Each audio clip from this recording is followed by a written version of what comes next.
샬롬 평안하십니까? 10월 29일 금요일 큐티 말씀 함께 하도록 하겠습니다. 오늘 함께 나눌 말씀은 요엘서 3장 14절로 마지막 21절까지의 말씀입니다. 날마다 주께로 146쪽입니다. 오늘 큐티 본문의 제목은 이렇게 되어 있죠. 영원하신 하나님의 이름을 소유한 자. 오늘 말씀은 요엘서의 마지막 부분입니다. 민족들을 심판하신 여호와 하나님께서 이제 이스라엘 백성들에게 복을 주시는 장면이 언급되고 있죠. 이 요엘서의 말씀을 한마디로 이야기하면 바로 여호와의 날, 이런 주제를 가지고 있습니다. 여호와의 날에 어떤 일이 벌어집니까? 여호와 날에 심판이 일어날 것이고, 또한 여호와의 날에 심판을 회복하시면서 택한 백성들에게 복을 주시는 그 날이 바로 여호와의 날이죠. 오늘 본문의 말씀도 이렇게 심판과 회복이라는 큰 주제에 두 가지의 주제로 구성되어 있습니다. 바로 앞부분인 14절부터 17절까지는 여호와의 심판의 날, 그리고 이어지는 18절부터 21절까지의 말씀에서는 회복된 이스라엘과 함께 하시는 이 하나님에 대해서 언급을 하고 있습니다.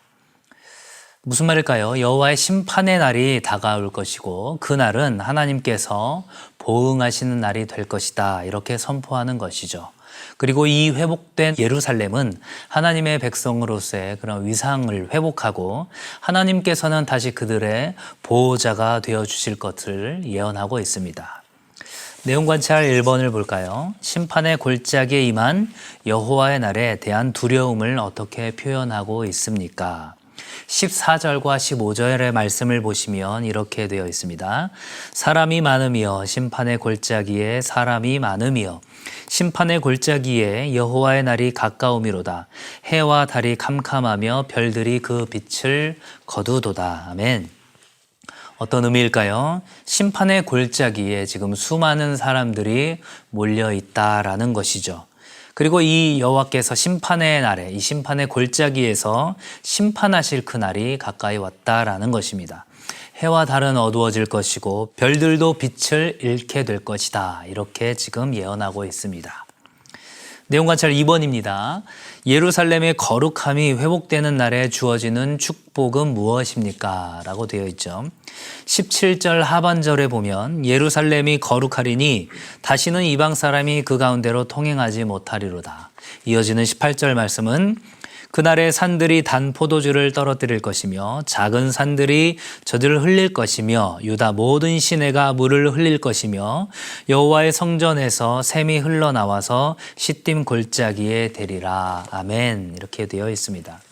예루살렘이 다시 거룩한 곳이 되고 이방 나라가 이 예루살렘을 다시는 공격하지 못하게 되고 이 예루살렘의 모든 것들이 다시금 회복된다라는 것들을 구체적으로 표현을 하고 있죠. 이어지는 내용 관찰 3번을 볼까요? 애굽과 에돔이 심판을 받는 이유가 무엇입니까? 19절에 보면 어떻게 되어 있습니까? 그러나 애굽은 황무지가 되겠고 에돔은 황무한 들이 되리니 이는 그들이 유다 자손에게 포악을 행하여 무죄한 피를 그 땅에 흘렸음이니라. 아멘. 그들이 유다 백성들에게 폭력을 휘두르고 그리고 유다 땅에 죄 없는 사람들을 죽였기 때문에 이 애굽과 에돔이 심판을 받을 것이다. 바로 황무지가 되겠고 황무한 들이 될 것이다. 이렇게 지금 예언하고 계십니다. 연구와 묵상 4번 문제를 볼까요? 심판의 골짜기에 사람이 많다는 것이 의미하는 바에 대해 묵상해 봅시다, 라고 되어 있죠. 이 심판의 골짜기에 사람이 많다라는 것은 무엇입니까? 이 심판의 대상이 많다라는 것들을 의미하겠죠. 그리고 이 심판은 그 누구도 피해갈 수 없는 것입니다. 그런데 중요한 것이 있죠. 믿음의 신자와 믿지 않는 불신자에 대한 이 심판의 내용이 다르다라는 것이죠. 애굽과 에돔과 같은 이 원수들은 하나님께서 멸하실 것이고 동시에 하나님의 택한 백성들에게 좋은 것을 주심으로써 축복하시겠다는 이 언약의 성취를 강조하는 말씀입니다. 이것은 이제 장차 재림하실 예수 그리스도의 이 재림의 때가 심판의 때가 될 것이라는 것들을 우리가 또한 생각하게 됩니다. 이 예수 그리스도의 재림과 심판의 때는 불신자들에게는 그야말로 저주와 공포의 날이 되겠지만 믿는 성도들에게는 축제와 기쁨의 날이 될 것이다 라는 것들을 우리가 또한 생각해 볼 수가 있습니다. 마지막 삶의 적용 5번 문제를 살펴볼까요? 하나님께서 나와 함께 하신다는 것을 가시적 축복으로만 제한하고 있지는 않은지 생각해 봅시다. 우리가 하나님께서 나와 함께 하고 계신다라는 것들을 깨닫게 되는 일들이 많이 있죠. 가시적인 축복들이 있습니다. 재물의 축복이 있을 수 있고 관계의 형통함, 어떠한 모든 일들에 대한 형통함, 그리고 하나님께서 주시는 건강, 여러 가지 것들, 우리가 눈으로 볼 수 있는 실질적인 가시적인 축복들이 있습니다. 물론 이것들은 하나님께서 나와 함께 하신다는 동행의 증거요 역사죠. 중요한 것은 우리가 이 가시적 축복만으로 하나님의 동행하심을 제한하고 있지는 않은지 우리가 생각해 보아야 한다라는 것입니다.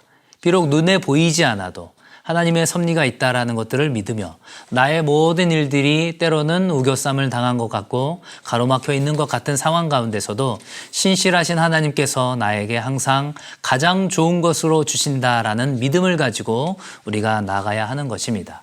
그리하여서 재림과 심판의 때가 되면 그 모든 것들을, 그 불의한 것들을 심판하시고 믿는 성도들에게 축제와 기쁨의 현장이 되게 하신다는 것. 그리고 무엇보다도 하루하루를 살아가면서 말씀과 기도와 우리의 환경과 교회 공동체를 통하여서 하나님께서 나와 함께 하신다라는 것들을 믿음으로 고백할 수 있기를 소망합니다. 햇빛이 구름에 가려서 보이지 않는다고 할지라도 우리가 태양이 있는 것을 믿는 것처럼 때로는 우리의 삶 가운데 가시적인 축복이 없을지라도 하나님의 그 인도하심과 하나님의 섭리가 있다는 것들을 믿음으로 고백하면서 찬양하며 나아갈 수 있는 우리 모두가 될 수 있기를 주님의 이름으로 간절히 축원합니다. 감사합니다.